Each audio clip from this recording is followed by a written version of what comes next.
The coronavirus vaccine developed by Oxford University and AstraZeneca has been approved for use in the UK. Around 530,000 doses will be available from Monday. The UK government has ordered 100 million doses of the vaccine, enough to vaccinate 50 million people. Well, you have been sending in your questions all day, and with me to answer some of the many questions we've received is Dr. Maheshi Ramasamy, an investigator for the Oxford Vaccine Group. I think we have to first of all start by thanking you for all your tremendous hard work and saying congratulations. How do you feel? Thank you. Very excited. We're all just so thrilled and delighted today. But I have to say, this is a huge team effort. There are lots of people who've been working really hard on delivering this project. We've been working hard throughout the year. So it's really a massive team effort. I think, well, on behalf of everybody watching and all of us here in the BBC Newsroom, thank you. It's just tremendous news. Lots and lots of questions, as I mentioned. So let's get started straight away. And Peter is asking, who will get, the million-dollar question, who will get the Oxford Astrazeneca vaccine? So the committee that decides the prioritisation of vaccine rollout is called the JCVI, the Joint Committee on Vaccination and Immunisation. And they have laid out a hierarchy of people across the UK and the order in which they need to be vaccinated. So, for example, these include people who live in care homes and staff who work in those care homes, the elderly and frontline healthcare workers. And there are a variety of other groups as well, people with comorbidities that put them at risk of developing COVID infection, as well as other older age groups. And so this comes to about 25 million people. And these are the first sets of people who will be offered the COVID-19 vaccines going forward.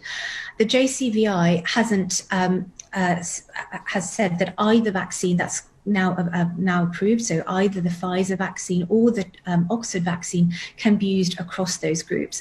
And I think what's really going to determine which vaccine you're offered is the logistics of vaccine rollout. So it might be that some people are offered the Pfizer vaccine, easy for them to have it because they're, for example, close to a hospital, whereas others will be offered the Oxford vaccine because they will receive it through their, for example, GP surgeries. What's important, though, is that you take the vaccine that you're offered, because what's critical really in preventing transmission and severe disease is that we have good coverage with vaccines, so good uptake of the vaccine across the population. So it's a question of logistics. What about allergies? Linda is asking, is noting that she has various allergies. How do I know if this will be safe for me to have? Doesn't specify what kind of allergies. The guidance released by the MHRA today is that the vaccine you should avoid the vaccine if you've had a previous allergic reaction to the components of the vaccine. And the components of both the Pfizer vaccine and the Oxford vaccine are freely available on the UK government website. And so for your listener, I would say the thing to do is to go through those with her health practitioner and to decide whether which of those two vaccines she would be able to have, depending on her individual healthcare needs. OK, a question from Canada has come from Edward, who is asking, and you're the perfect person to answer this, where is the Oxford AstraZeneca vaccine manufactured? The concern is that the supply chain could take longer to reach some parts of the world. So that's actually something that's not controlled by the University of Oxford, but is actually determined by AstraZeneca. One of the reasons the university partnered with AstraZeneca is because it has an extensive network of manufacturing capabilities and supply logistics around the world, which means that it's going to be able to very rapidly upscale production and deliver the vaccine to across the world. For the UK vaccine, this will be manufactured both in the UK and also in the Netherlands. The real advantage of the Oxford vaccine is that it can be stored between 2 and 8 degrees, so in a normal fridge. And that's how most vaccines are normally rolled out across the country and across the world, in fact. So childhood immunisations or travel vaccines are usually stored at that temperature. So we can tap into the existing logistics networks used by healthcare professionals. And just a quick quick answer regarding the different types of vaccines. We know 2 have been approved. If you're given, Drew wants to know, the Pfizer-BioNTech jab as the first dose, can you then have the Oxford Astrazeneca one as the second dose, or do both doses have to come from the same group, the same manufacturer?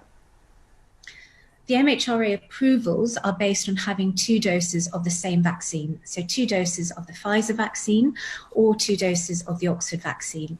Of course, it's a really interesting question as to whether or not you could have a combined schedule where you'd have 1 dose of perhaps an mRNA vaccine followed by a second dose of the Oxford vaccine. That's a really interesting question, which we're hoping to look at in a trial that we're going to start in the early part of next year. But we don't have the data to support that just now. And very, very, very quickly, if you've got the first dose, then there's the 12-week delay in receiving the second dose. Is that because of logistics or a shortage of the vaccine? So the Oxford vaccine is licensed to have the approval is based on having the second vaccine between 4 and 12 weeks, so any time within that period. What we need, though, is to be able to provide protection very rapidly to as many people as possible, given the perilous state of the pandemic as it is. So crucial to get as many people done quickly. Dr. Maheshi Ramasamy from the Oxford Vaccine Group, congratulations. Thank you for your time, and we're also very grateful to you.